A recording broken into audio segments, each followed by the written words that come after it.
nationwide, and comes as the White House pushes for funding of the president's other priorities, including boosting border security. The president now suggesting taxing the rich as a way to pay for his plans.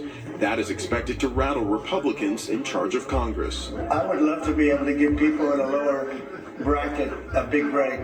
There's new pushback on the president's immigration policies. This confrontation at a detention center in New Jersey. The Democratic mayor of Newark, Ross Baraka, arrested for trespassing.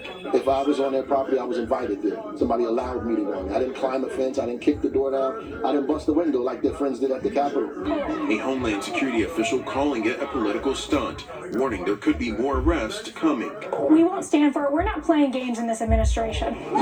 The episode comes as the Trump administration says it is considering suspending the constitutional right to due process for undocumented migrants to speed up deportations.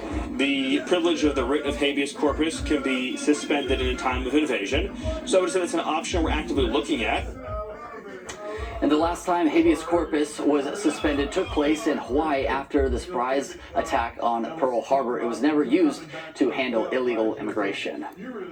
Well, the peace treaty between India and Pakistan has completely collapsed within hours of their leadership agreeing to a full and immediate ceasefire. The Indian military fired missiles at 2 cities within Kashmir, India's prime minister saying that the action was a response to border violations. The neighboring countries have been fighting for the past 2.5 weeks after a gunman opened fire on 26 tourists, killing them, most of them Hindus. Delhi blamed Islamabad for the attack, but the country has denied any involvement. Also new tonight, Russian President Vladimir Putin has proposed restarting direct talks with Ukraine in Istanbul starting Thursday without preconditions. Putin made the announcement today, hours after Ukrainian President Volodymyr Zelensky held talks in Kyiv with the leaders of Germany, France, and the United Kingdom and Poland. President Trump joined the meeting by phone. The leaders told Putin to agree to a 30-day ceasefire starting on Monday or face possible massive sanctions. Putin responded and said Russia is ready to engage in serious negotiations with Ukraine. U.S. and Chinese officials are meeting in Geneva this weekend to ease tensions on ongoing trade wars. Tariffs from the Trump administration are already taking a toll. Cargo ships at the port of Los Angeles are down 30%. Economists warn it could lead to higher prices and empty store shelves. We may be seeing empty products on the shelves. So this is now going to be felt by the consumer. And it's not just Chinese goods. Tariffs could also raise prices on imports from places like Colombia. That could mean higher costs for things like coffee and flowers ahead of Mother's Day.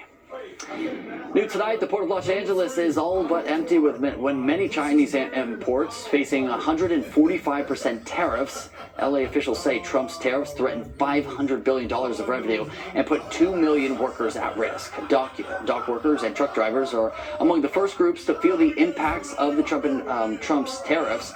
Less cargo means less work and fewer jobs for those within the supply chain.